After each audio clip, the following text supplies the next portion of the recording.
नमस्कार। राज्य शिक्षा शोध एवं प्रशिक्षण परिषद बिहार पटना में आपका स्वागत है। बच्चों, हमने पिछले अध्याय में संविधान के संबंध में बातचीत की थी।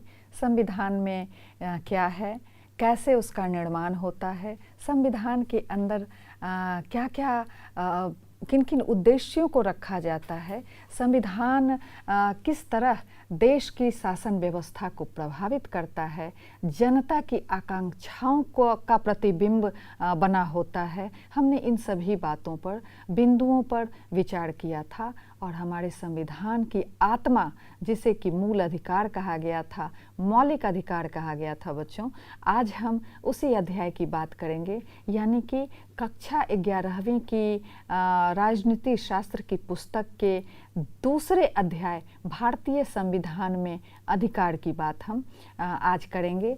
तो यहाँ अधिकार से तात्पर्य मौलिक अधिकार, राज्य के नीति निर्देशक तत्व और कर्तव्यों के बारे में है। बच्चों, सबसे पहले हम जानें कि आखिर हमारे देश में मौलिक अधिकार की बात की शुरुआत किसने की। 1928 में मोतीलाल नेहरू ने नेहरू रिपोर्ट में अपने देश के नागरिकों के अधिकारों की बात ब्रिटिश शासन में उठाई थी। उससे पहले भी ये चूँकि मौलिक अधिकार की जो अवधारणा है, यह संयुक्त राज्य अमेरिका के संविधान से ली गई थी। और बच्चों, ब्रिटेन में जो इसे कहा जाता था कि अधिकारों का घोषणा पत्र होता है हमारा मौलिक अधिकार, तो अधिकारों का जो घोषणा पत्र है अलग अलग देशों में अलग अलग स्वरूप में आया। हम अपने इस अध्याय में दक्षिण अफ्रीका के घोषणा पत्र को देखेंगे और साथ ही भारत में संविधान में जो मौलिक अधिकार हमें प्रदत्त हैं उनकी भी विवेचना करेंगे। बच्चों, मैग्ना कार्टा यानी कि अधिकारों का घोषणा पत्र ब्रिटेन में सर्वप्रथम इसे नाम दिया गया था और अभी अभी हमने बताया कि यूएसए के संविधान से इसे हमारे संविधान में लिया गया है। तो आगे बढ़ें और देखें कि सबसे पहले हमारे मौलिक अधिकार क्या हैं। बच्चों, सर्वप्रथम हमने अभी बातचीत की थी कि मौलिक अधिकार के संबंध में हम दक्षिण अफ्रीका के संविधान में जो अधिकार दिए गए हैं उसके बिंदुओं को देखें। तो दक्षिण अफ्रीका में 1996 में संविधान बहुत अच्छी तरह से प्रवर्तित नहीं था, लागू नहीं था। इस वजह से वहाँ गृह युद्ध जैसी स्थिति हो गई थी। बच्चों, आप ये भी जानना चाहेंगे कि दक्षिण अफ्रीका में गृह युद्ध की स्थिति हो गई, दक्षिण अफ्रीका से हमारा क्या लेना देना है, हमारे मौलिक अधिकारों का क्या लेना देना है, या विश्व में किसी अन्य देश को क्या लेना देना है। तो बच्चों, आज के युग में पूरा विश्व एक है। आप छोटी से छोटी घटना होती है विश्व में कहीं भी, हम तक ये सूचना तुरंत पहुंच जाती है और कहीं भी कुछ भी होता है तो उसका असर विश्व के दूसरे देशों पर भी जरूर पड़ता है। कहीं युद्ध हो, कहीं उत्पादन घट जाए, कहीं अकाल हो जाए, या कोई देश अगर बहुत विकास कर रहा है, कहीं स्वास्थ्य से संबंधित नए टीके का अवतरण हो। अभी हम लोगों ने देखा था कि कोरोना का टीका बनाया गया और किस तरह पूरे देश में टीकाकरण किया गया। बिल्कुल इसी तरह किसी देश में अगर उथल पुथल होती है तो उसका उत्पादन प्रभावित होता है, उसका निर्यात प्रभावित होता है, उसका आयात प्रभावित होता है। और इस तरह चूँकि सभी देश कहीं न कहीं एक दूसरे से जुड़े हुए होते हैं तो एक देश का असर दूसरे देश पे भी दिखने लगता है। हम दक्षिण अफ्रीका की बात बच्चों इसलिए करेंगे कि दक्षिण अफ्रीका में जिस तरह हमारा देश लंबी गुलामी के बाद आज़ाद हुआ था, उसी तरह दक्षिण अफ्रीका भी लंबी गुलामी के बाद आज़ादी को प्राप्त हुआ था। और वहाँ भी नेल्सन मंडेला, जिन्हें कि भारत में हमारे गांधी जी का जो स्थान है, उन्हें भी दक्षिण अफ्रीका का गांधी कहा जाता है। वे राष्ट्रपति के रूप में निर्वाचित हुए, बाद में सत्ता में कई वजहों से जो उथल पुथल हुई, तो 1996 में जाके इस अधिकारों के घोषणा पत्र पर जो बातचीत दक्षिण अफ्रीका के संविधान में किया गया, लगभग पूरे विश्व में इन बातों को मुख्य रूप से अपने अधिकारों में रखा जाता है। हम इसे बिंदुवार देखते हैं कि क्या इन अधिकारों में शामिल था। तो सबसे पहले है गरिमा का अधिकार। मनुष्य होने मात्र से उसकी गरिमा निर्धारित की जानी चाहिए और एक मनुष्य होने के नाते उसका जो सम्मान होता है वह उसका अधिकार है। निजता का अधिकार, हम अपनी जिन बातों को प्रत्यक्ष रूप से, निजता का अर्थ हुआ कि जो हमारा अपना है वो सिर्फ हमारा है, हम अगर उसे किसी के सामने प्रकट नहीं करना चाहते तो हमें इसके लिए कोई बाध्य नहीं कर सकता। फिर है श्रम संबंधी समुचित व्यवहार का अधिकार। बच्चों, श्रम से संबंधित जो कानून है वो पूरे विश्व में बनाए गए। दक्षिण अफ्रीका में चूँकि खदान बहुत थे, खदान यानी कि जहाँ से धातुओं को निकाला जाता है या अन्य भी चीज़ों का खदान हुआ करता है, वहाँ हीरा की भी खदानें बहुत है।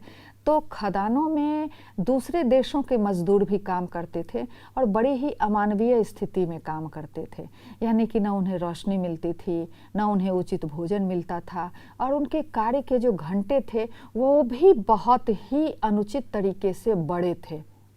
बच्चों, इसलिए वहाँ श्रम संबंधी समुचित व्यवहार को भी अधिकारों के घोषणा पत्र में शामिल किया गया। स्वस्थ पर्यावरण और पर्यावरण संरक्षण का अधिकार। बच्चों, पर्यावरण आज एक ज्वलंत मुद्दा ऐसा है जो पूरे विश्व के लिए बेहद ही महत्वपूर्ण स्थान रखता है।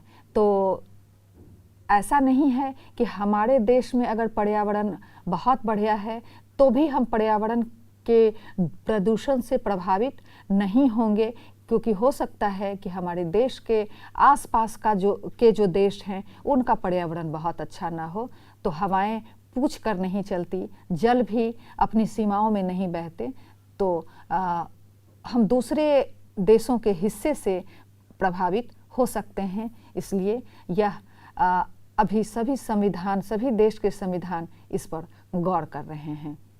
समुचित आवास का अधिकार, यानी कि रहने के लिए हर किसी के पास एक घर अवश्य होना चाहिए, यह अधिकारों में शामिल किया गया।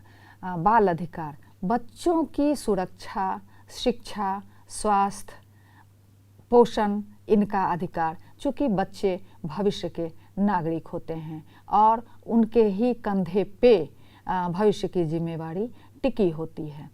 स्वास्थ्य की सुविधाएं, भोजन, पानी और सामाजिक सुरक्षा का अधिकार। स्वास्थ्य की सुविधाएं न हो तो व्यक्ति जितने दिन जीना चाहता है, शायद छोटी मोटी बीमारियों में ही उसका इंतकाल हो जाए, वो मृत्यु को प्राप्त हो जाए, या ऐसी बीमारियां होती हैं, ऐसे दूर स्थानों में लोग रहते हैं कि उन तक स्वास्थ्य सुविधाएं नहीं पहुंच पाती। खासकर जो उपनिवेशी राज्य रहे हैं, उनका विकास थोड़े देर से शुरू हुआ विकसित राष्ट्रों की अपेक्षा, तो वहाँ स्वास्थ्य की सुविधाओं को इस अधिकारों में रखा गया। भोजन, मनुष्य का सबसे जो मूल अधिकार है वह भोजन पाना ही है। पानी, क्योंकि इसके बिना आप थोड़ी देर भी नहीं रह सकते। इसके बाद आती है सामाजिक सुरक्षा का अधिकार। बच्चों, कोई भी घटना दुर्घटना बता कर नहीं आती, ऐसे में हमें सामाजिक सुरक्षा प्रदान होना ताकि हम फिर से अपने जीवन को नए सिरे से शुरू कर सकें। अतः सामाजिक सुरक्षा का अधिकार भी अधिकारों के घोषणा पत्र में शामिल किया गया। आप इसे इस तरह भी सामाजिक सुरक्षा को समझ सकते हैं कि कहीं बाढ़ आती है और घर बह जाते हैं, खड़ी जो फसलें हैं, आपने अपने घर, अगर आप कभी गांव जाते होंगे या आप गांव में रहते हैं तो देखा होगा कि कभी कभी साल 2 साल अगर वर्षा नहीं होती है तो फसल जो है खेतों में सूखने लगती है, ज़मीन जो है वो सूखने लगती है। तो ऐसे में अगर फसल खराब हो जाएगी तो किसान खाएगा क्या और अर्जित क्या करेगा, यानी कि उसे बेचकर अगर वह कुछ लाभ अर्जित करता है तो वह भी अर्जित नहीं कर पाएगा। ऐसे में अगर उनके लिए बीमा की व्यवस्था की जाती है, फसल बीमा की व्यवस्था की जाती है, तो यह सामाजिक सुरक्षा के रूप में सामने आएगा। स्वास्थ्य से संबंधित जो खर्च हैं वो अब बहुत ज़्यादा बढ़ गए हैं, काफ़ी बड़े पैमाने पर होने लगे हैं। तो ऐसे में भी अगर सरकार की ओर से स्वास्थ्य की सुविधाएं उपलब्ध कराई जाती है तो वह कम खर्च में, कम व्यय में आम नागरिकों को उपलब्ध हो। और फिर आता है बुनियादी और उच्च शिक्षा का अधिकार। तो हर बच्चों को, हर व्यक्ति को जितनी शिक्षा वो पाना चाहता है उतनी शिक्षा पाने का अधिकार हो। बुनियादी शिक्षा यानी कि लिखना, पढ़ना, समझना, जो जहाँ से आप शुरुआत करते हैं, हरफों से, शब्दों से, वर्णों से, यहाँ से शुरुआत कर एक एक सीढ़ी बढ़ते जाएंगे और जहाँ तक आप शिक्षा प्राप्त करना चाहते हैं वहाँ तक शिक्षा प्राप्त करने का अधिकार आपके पास होगा। सांस्कृतिक, धार्मिक और भाषाई समुदायों का अधिकार। हर देश में कोई एक ही समूह नहीं होता। अगर ये कहा जाए कि नहीं, हमारे देश में एक ही धर्म के लोग हैं, एक ही जाति के लोग हैं, एक ही संस्कृति के लोग हैं, एक ही भाषा के लोग हैं, कहीं किसी देश में ये संख्या बहुतों में पाई जा सकती है, कहीं कम होंगे। अगर छोटा सा देश है वहाँ 2-3 समूह पाए जाएंगे इनके, बड़ा देश है तो 50 समूह पाए जाएंगे। भाषा के बारे में तो ऐसा भी कहा जाता है कि हर 2 कोस पे भाषा बदल जाती है। तो इन सबों को अपनी भाषा, संस्कृति, धार्मिक पहचान और सांस्कृतिक पहचान को सुरक्षित रखने का अधिकार होगा, सूचना प्राप्त करने का अधिकार। बच्चों, आज के समय में ये एक बेहद महत्वपूर्ण अधिकार है कि हमें कहाँ क्या हो रहा है ये सूचना मिलती रहनी चाहिए। जिन देशों में तानाशाही है या जिन देशों में सैनिक शासन है या जहाँ धार्मिक रूप से शासन कार्य चलाया जाता है, तो उन देशों में सूचनाओं पर प्रतिबंध लगा होता है। हमारे पड़ोसी देश है चीन, तो हमारे इस देश में सूचनाएं छनकर सामने आती है। जो सूचनाएं वहाँ की सरकार बाहर जाने देना नहीं चाहती है वह सूचना नहीं आ पाती है। तो दक्षिण अफ्रीका ने सूचना प्राप्त करने का अधिकार अपने नागरिकों के लिए रखा कि वो सरकार से भी सूचना प्राप्त कर सकते हैं और विश्व में घटित घटनाओं के संबंध में भी सूचनाएं प्राप्त कर सकते हैं। बच्चों, ये दक्षिण अफ्रीका की बात थी। कमोबेश पूरे विश्व में यह इन चीज़ों को, इन बिंदुओं को अपने अपने अधिकारों में शामिल किया गया है क्योंकि ये मानवीय अधिकारों से संबंधित बातें हैं। और अब हम देखते हैं कि आगे क्या है। हम अपने मौलिक अधिकारों पे आते हैं। हम अपने देश के मौलिक अधिकारों की बात करेंगे तो उसे 6 भागों में बांटा गया है।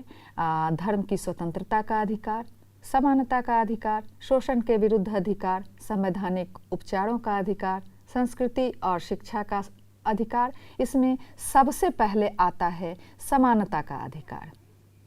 बच्चों, हम जब भी किसी संविधान से संबंधित बातों को लेकर आते हैं तो एक बात हमेशा ध्यान में रखना चाहिए। अगर आप अभी ध्यान देते हैं तो आगे चलकर अगर आप प्रतियोगी परीक्षाओं में शामिल होते हैं या आप कानून का क्षेत्र, पत्रकारिता का क्षेत्र या एक अच्छे जनप्रतिनिधि के रूप में, अच्छे नागरिक के रूप में वृद्धि करना चाहते हैं, वहाँ संविधान के अनुच्छेदों का ज्ञान होना, उसके भाग का ज्ञान होना बेहद आवश्यक है।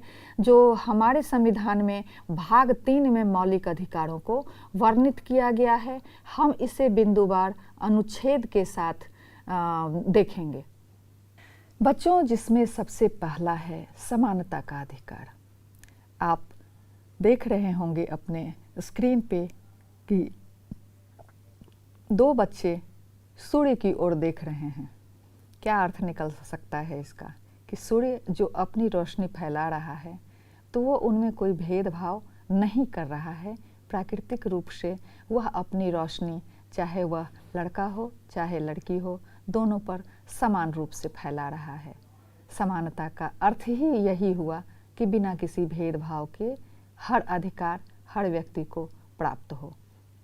और हमारे संविधान में इस समानता के अधिकार को अनुच्छेद 14 से 18 में वर्णित किया गया है, जिसमें सबसे पहला है कानून के समक्ष समानता, जो अनुच्छेद 14 में है।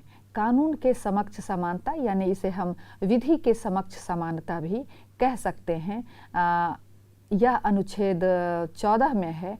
आप देख सकते हैं बच्चों कि आपके स्क्रीन पे दिख रहा है कि कानून के दो पलड़े हैं और उस पे एक पे पुरुष को दिखाया गया है प्रतीक के रूप में, मतलब सिंबल के रूप में, और एक पे महिला को दिखाया गया है।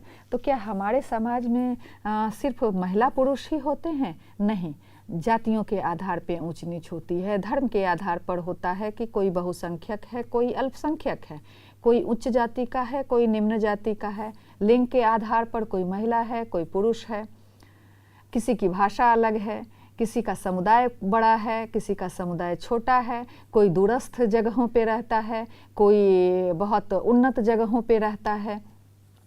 तो इन सभी चीज़ों के परे अगर हम न्याय पाने के लिए कानून के समक्ष न्यायालय में जाते हैं तो कानून बिना किसी भेदभाव के वह इसलिए भेदभाव नहीं करेगा कि कोई एक विशेष वर्ग से संबंध रखता है और अपना निर्णय सबूतों के आधार पर जो हमारे निर्देश हैं कानून के, उनके आधार पर नागरिकों को प्रदान करेगा। इसके बाद है बच्चों अनुच्छेद 15 के अंतर्गत धर्म, मूल वंश, जाति, लिंग, जन्म स्थान के आधार पर विभेद का प्रतिषेध। यानी कि किसी भी धर्म में आप पैदा हुए हों, हमारे देश में मुख्य रूप से सिख, ईसाई, मुस्लिम, हिंदुओं की संख्या ज़्यादा है, बौद्ध, जैन, पारसी, सिंधी और भी छोटे छोटे संप्रदाय के लोग पाए जाते हैं, शैव, वैष्णव, शाक्त, कबीरपंथी, नानकपंथी, इस तरह के कई पंथ भी पाए जाते हैं। तो इन सबों को किसी भी आधार पर बिना किसी भेदभाव के नागरिक के रूप में भारत में अपने अधिकारों का उपयोग करने का अधिकार होगा।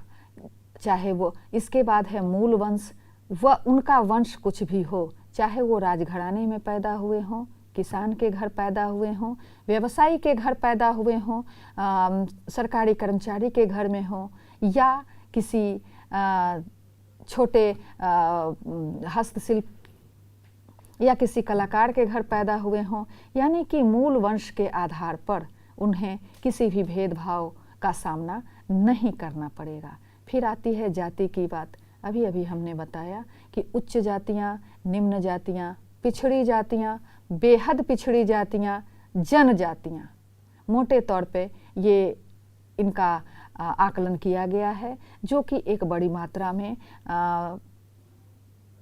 विभेदकारी स्वरूप में, यानी कि उनके साथ भेदभाव होता रहा है। विभेद का मतलब यहाँ यही हुआ बच्चों कि विभेदकारी स्वरूप में मौजूद है आज भी जाति व्यवस्था, लेकिन हमारी सरकार, हमारा कानून इनमें अंतर नहीं करेगा और सबों को एक नज़र से देखेगा। फिर आता है लिंग।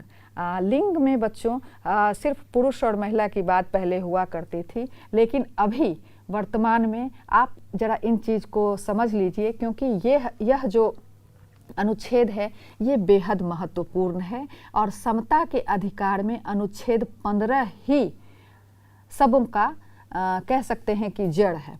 तो लिंग में बच्चों अभी जिसे हम लोग देहात में कहते हैं ना हिजड़ा है, तो हिजड़ा शब्द थोड़ा सुनने में अब खराब लगने लगा है, तो हिजड़ा अब नहीं कहते हैं, उसे अंग्रेजी में कहते हैं LGBTQ समुदाय। बच्चों आप इतने बड़े तो हो ही गए हैं कि समझ सकें कि LGBTQ को अगर हम बताएं तो क्या बता रहे हैं। L का मतलब है लेस्बियन, यानी कि महिला और महिला पात्र, दो महिलाओं में अगर प्रेम संबंध है तो उसे लेस्बियन के नाम से जाना जाता है। और गे यानी कि दो पुरुषों के बीच अगर कोई प्रेम संबंध है या इस तरह का उनके बीच इस तरह की भावना है तो उसे गे समुदाय के अंतर्गत यानी कि समलैंगिक समुदाय के अंतर्गत रखा जाता है।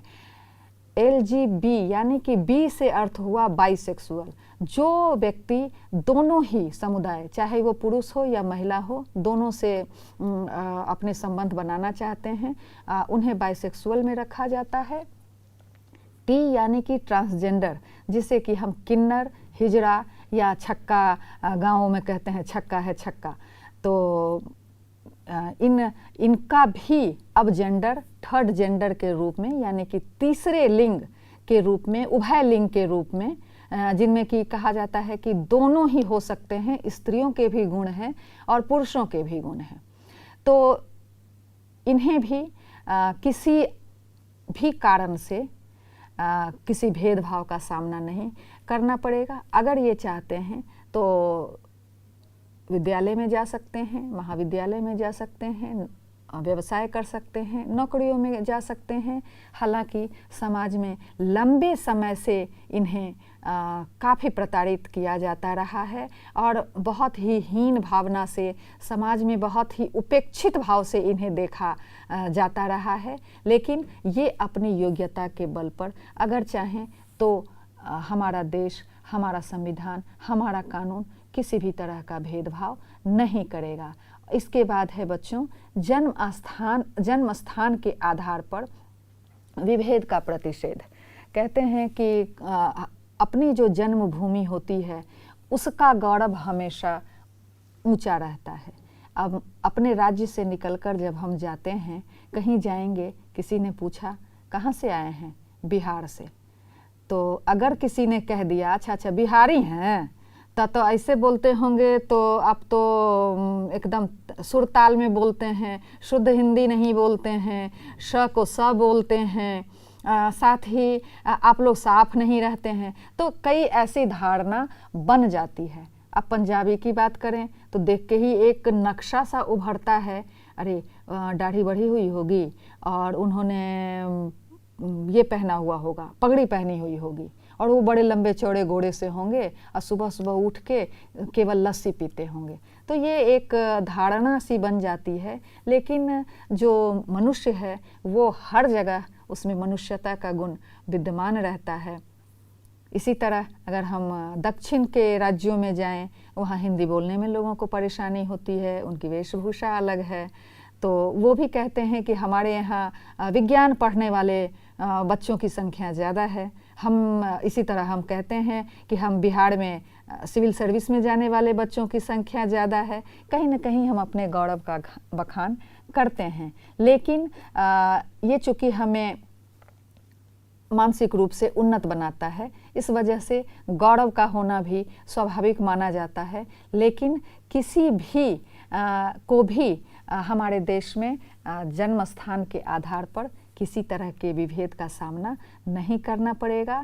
सभी प्रांतों के सभी निवासियों को जिन्होंने कहीं भी जन्म लिया है वो कहीं भी अपने अधिकारों को पाने के लिए स्वतंत्र है, चाहे वह जम्मू कश्मीर के पहाड़ी क्षेत्र का हो या कन्याकुमारी का हो या गुजरात के क्षेत्र से हो या फिर उत्तर पूर्व के किसी सुदूर इलाके का जनजातीय मानव हो। सबों को एक आधार पर अपने अधिकारों को पाने का अधिकार है।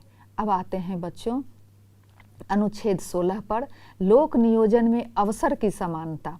तो लोक नियोजन में अवसर की समानता का अर्थ है कि कहीं भी नौकरी पाने में लोक नियोजन का अर्थ हो जाता है एक तरह से सरकारी नौकरियों से, क्योंकि सरकारी जो नौकरियां हैं वह लोक नियोजन के अंतर्गत मानी जाती है। लेकिन जो निजी क्षेत्र हैं वहाँ भी अगर आप में योग्यता है और आप अपना आवेदन लेकर जाते हैं, आपका चयन होता है, तो ये आधार कहीं नहीं हो सकता जो अभी अभी हमने अनुच्छेद 15 में बात की थी, धर्म, मूल वंश, जाति, लिंग, जन्म स्थान, इनके आधार पर विभेद, यानी कि इन पांचों आधार पर कहीं भी आपको कार्य करने में असुविधा का सामना नहीं करना पड़ेगा।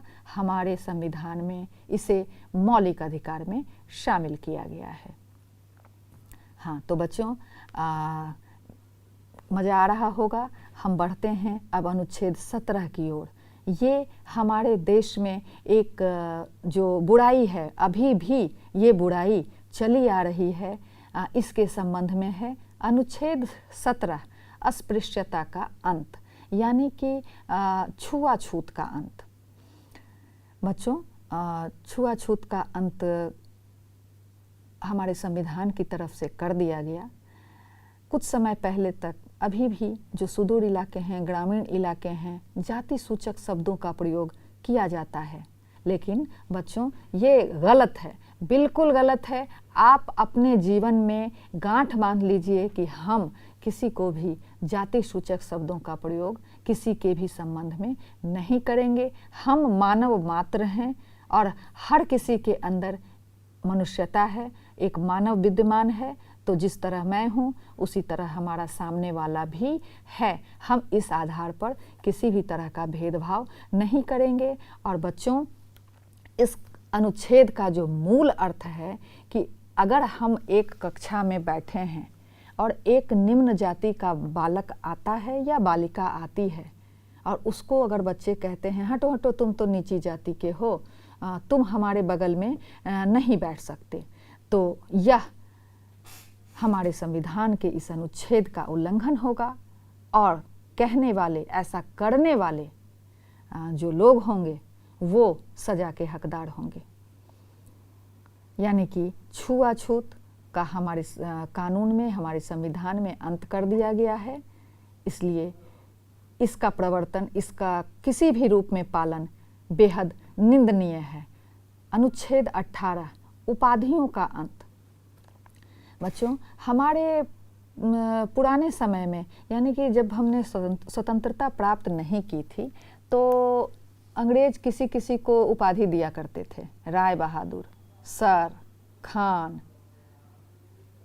तो इस तरह की उपाधियां, राज बहादुर, लोग अपने नाम के साथ लगा लेते थे।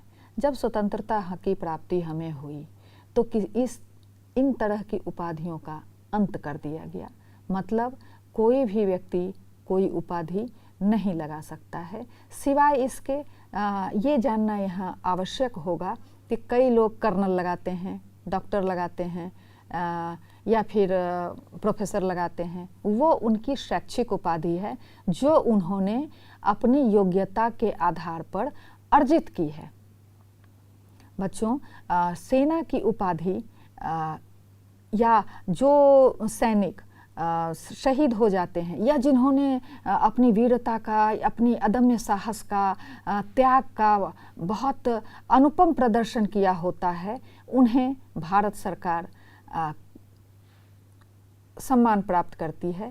तो उस सम्मान को अगर कहीं वर्णित किया जाता है, बताया जाता है, तो कहा जा सकता है कि अशोक चक्र से सम्मानित फलना सैनिक।